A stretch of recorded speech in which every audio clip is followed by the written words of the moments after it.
जय माता दी मित्रों, हमारे YouTube चैनल में आपका हार्दिक स्वागत है।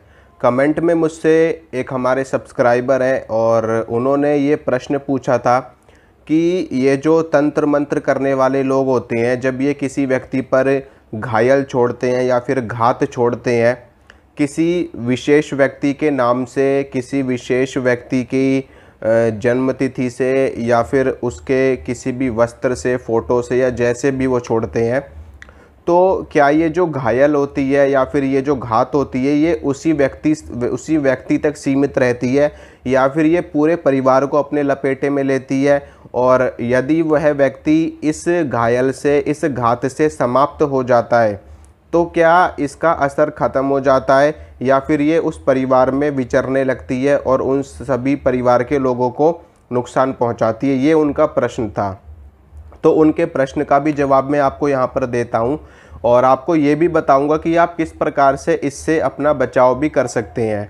तो सबसे पहली चीज़ तो ये कि ये जो घायल, घात, मूठ करनी, मारण क्रिया और इसके अलावा आपकी ये जो कृत्या हो गई, कोई चौकी हो गई, चौकी बैठा दी आपके नाम से काली की और भैरव की, या फिर कोई मसानी विद्या कर दी, या फिर कोई शमशान की चीज़ आपके ऊपर छोड़ दी, इनमें से इन सभी चीज़ों में थोड़ी थोड़ी समताएं होती हैं।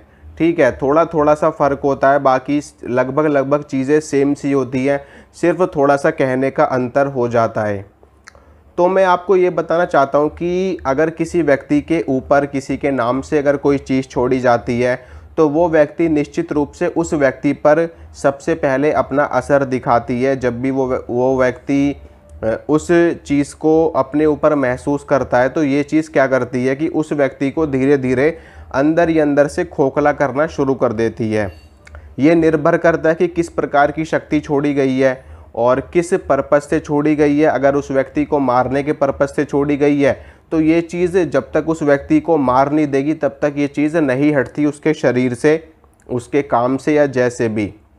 अगर सिर्फ नुकसान करने के लिए छोड़ी गई है, मतलब कि सारी बरकत ख़त्म हो जाए, घर की लक्ष्मी का बंधन कर दिया गया हो, या फिर नौकरी, कारोबार, व्यवसाय, इन सारी चीज़ों को नष्ट करने के लिए चीज़ छोड़ी गई है, तो वो चीज़ इन सारी चीज़ को नष्ट कर देती, लेकिन किसी भी व्यक्ति को शारीरिक रूप से ज़्यादा परेशान नहीं करती। लेकिन बीच बीच में झटका वो चीज़ भी मारती है शरीर पे, क्योंकि जब वो चीज़ शरीर पे झटका मारेगी तो निश्चित रूप से आप बीमार पड़ोगे। आप बीमार पड़ोगे तो आप डॉक्टर के पास जाओगे, डॉक्टर के पास जाओगे तो आप वहाँ पे टेस्ट करवाओगे, बहुत सारी चीज़ें करवाओगे, आप एडमिट होगे, अपना इलाज करवाओगे, उन सारी चीज़ों में आपका पैसा वेस्ट होगा और निकलेगा क्या? कुछ भी नहीं। फिर तो इससे क्या होगा कि आपका पैसा बर्बाद होगा बार बार, और पैसा बर्बाद होने से आप स्वतः आप गरीब होते चले जाओगे, आपका काम धंधा ख़त्म हो ही जाएगा इस चीज़ से। तो ये निर्भर करता है इस चीज़ के ऊपर कि इसको किस पर्पज़ से छोड़ा गया है। हाँ, अगर ये किसी विशेष व्यक्ति पे छोड़ा गया है, मान लीजिए आपके परिवार के किसी एक सदस्य पे इस चीज़ को छोड़ा गया है, तो निश्चित रूप से जब तक ये उस व्यक्ति को पूरी तरीके से अपना कार्य ना कर दे, अगर मृत्यु के लिए छोड़ा गया तो जब तक मार नहीं देगी तब तक ये चीज़ नहीं छोड़ेगी। और मारने के बाद में होगा क्या? मान लीजिए किसी ने आपके ऊपर कोई घायल छोड़ दी या घात छोड़ दी, और तो उस घात से उस व्यक्ति की मृत्यु हो जाती है, तो उसके बाद क्या होगा कि वो जिस व्यक्ति की मृत्यु होगी वो व्यक्ति प्रेत योनि में जाएगा। प्रेत योनि में जाने के साथ में उस व्यक्ति की जो आत्मा है वो भी उस घायल की शक्ति के साथ जुड़ जाएगी। ठीक है, वो दोनों आपस में जुड़ जाएंगे और वो फिर पूरे परिवार को परेशान करना शुरू कर देंगे, क्योंकि जो व्यक्ति मरा है उस मरे हुए व्यक्ति का लगाव अपने परिवार से है। अपने परिवार से लगाव होने के कारण में वो उस चीज़ को भी अपने साथ में रख करके बाकी सारे लोगों को परेशान करना शुरू कर देता। तो इसलिए ये चीज़ जब तक आपके घर से नहीं निकलती, जब तक कि आप इसका इलाज ना करवा लो। इलाज किसी अच्छे भगत से करवाओ, किसी सच्चे भगत से करवाओ जो वास्तव में भगत हो। ऐसा नहीं है कि बस खाली कोई व्यक्ति वैसे ही आपको लूट रहा हो और आपका इलाज ना हो रहा हो, तो उनसे इलाज करवाने का कोई फ़ायदा भी नहीं है, आपका इलाज होगा भी नहीं, आप ठीक भी नहीं होगे और बस आपका खाली पैसा बर्बाद होगा, पैसा वेस्ट होगा। तो जब तक इन चीज़ों का इलाज ना करवा लिया जाए तब तक ये चीज़ें घर को नहीं छोड़ती। पहले एक को लपेट लेंगी, एक को लपेटने के बाद में फिर दूसरे को पकड़ेंगी, दूसरे को लपेटेंगी, फिर तीसरे को लपेटेंगी, चौथे को लपेटेंगी। इसी तरीके से ये घर की सारी चीज़ों को लपेटना शुरू कर देती हैं और ये सबसे ज़्यादा असर दिखाती हैं महिलाओं के ऊपर।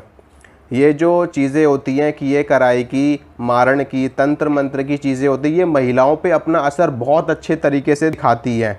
महिलाओं के ऊपर दैवीय शक्तियों की कृपा भी जल्दी होती है और नकारात्मक शक्तियों का असर भी जल्दी होता है बजाय पुरुषों के। अगर कोई पुरुष साधना करता है तो उसको बहुत मेहनत करनी पड़ती है सिद्धि प्राप्त करने के लिए, शक्ति को प्रसन्न करने के लिए। अगर उस पुरुष के बजाय अगर कोई महिला कोई साधना करती है तो उसको बहुत जल्दी सिद्धि मिलती है, बहुत जल्दी उसको शक्ति का साक्षात्कार हो जाता है। और इसी तरीके से अगर कोई व्यक्ति तंत्र मंत्र के असर में है तो पुरुष के ऊपर तंत्र मंत्र का असर बहुत मतलब धीरे धीरे होना शुरू होता है, लेकिन महिलाओं के ऊपर इसका असर तुरंत देखने को मिलता है। और महिलाएं अगर इस चीज़ से ग्रसित हो जाती हैं तो बहुत जल्दी इनकी इस चीज़ की लपेट में आती है। और इसके अलावा ये चीज़ें छोटे बच्चों को भी अपना शिकार बहुत जल्दी बनाती हैं, गर्भवती महिलाओं को अपना शिकार बहुत जल्दी बनाती हैं, बुज़ुर्ग महिलाओं को अपना शिकार बहुत जल्दी बनाती हैं। इसी के साथ में घर की महिलाओं को अपना शिकार बहुत जल्दी बनाती है।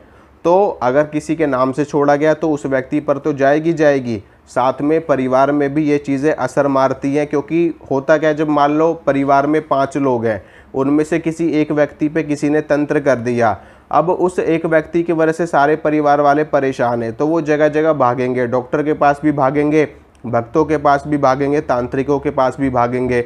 और ये चीज़ें जब ये देखती हैं कि सामने वाला बंदा बार बार मेरे को ले जा रहा है, मेरे को परेशान कर रहा है, तो ये चीज़ें उनके ऊपर भी अपना असर मारना शुरू करती हैं। तो इस तरीके से ये चीज़ अगर आपके घर के किसी भी एक बंदे पे कर दी गई तो निश्चित रूप से उस बंदे को तो समाप्त करेंगी, बाद में बाकी के परिवार के लोगों पे भी अपना असर दिखाना शुरू कर देती है। ठीक है, इनसे बचने के तरीके बहुत सारे तरीके हैं इनसे बचने के। सबसे पहली बात है, अपने कुल देवता को, अपने पितरों को और अपने इष्ट देवता को मजबूत बना करके चलो।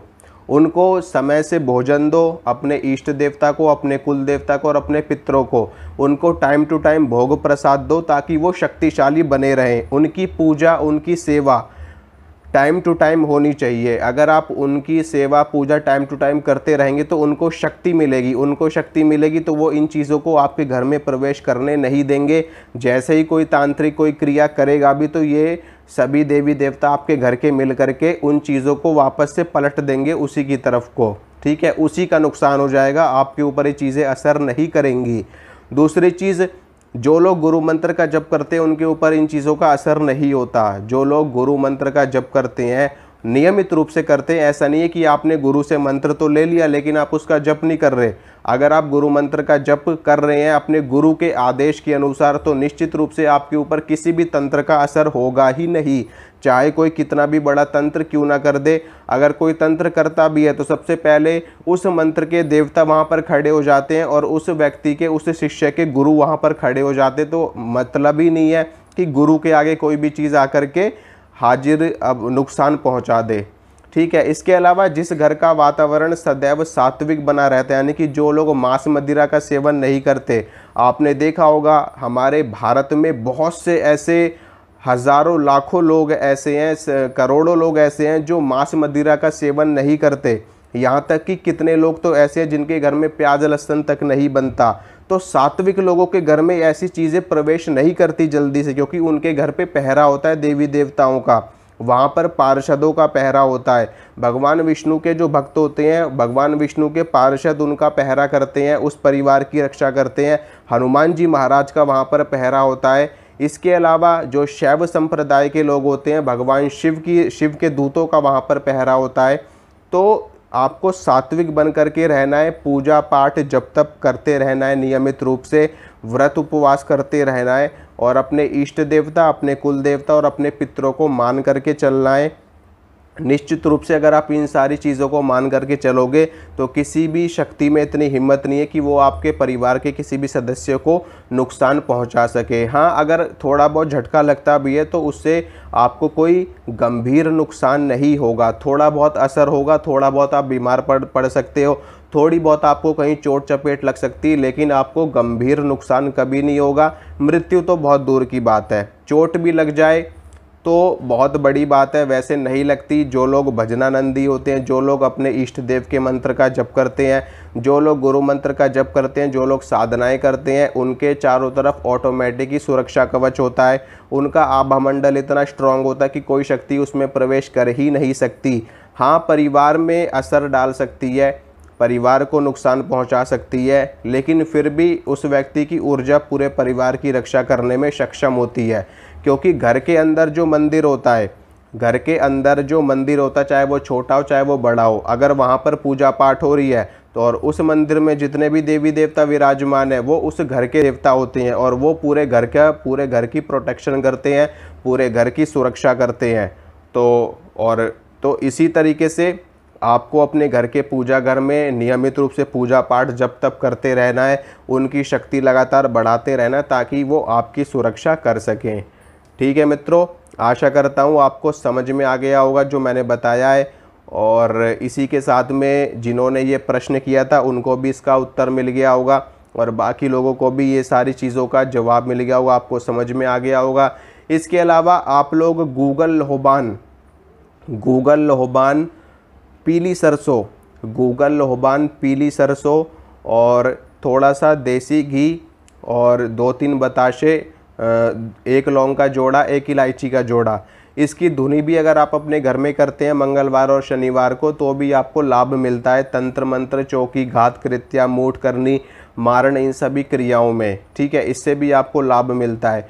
गूगल लोबान पीली सरसों, गूगल लोबान पीली सरसों, और इसमें आप कपूर मिला लो या फिर देसी घी मिला लो, ठीक है, या कपूर मिला लो या फिर देसी घी, और 1 लौंग का जोड़ा, 1 इलायची का जोड़ा, और उसमें आप थोड़े से बताशे डाल दो, 2-4 बताशे उसमें डाल दो मीठे के लिए, ठीक है। तो अपने आप ही, और उसका पूरा धुआं अपने पूरे घर में आप कीजिए, हफ्ते में 2 दिन कीजिए, हफ्ते में 1 दिन कीजिए, फिर देखिए अगर कोई चीज़ बैठी भी होगी कहीं पर छुपी होगी तो भी वो चीज़ निकल करके भाग जाएगी। ठीक है मित्रों, मिलूँगा आपसे अगली वीडियो में, तब तक के लिए जय माता दी।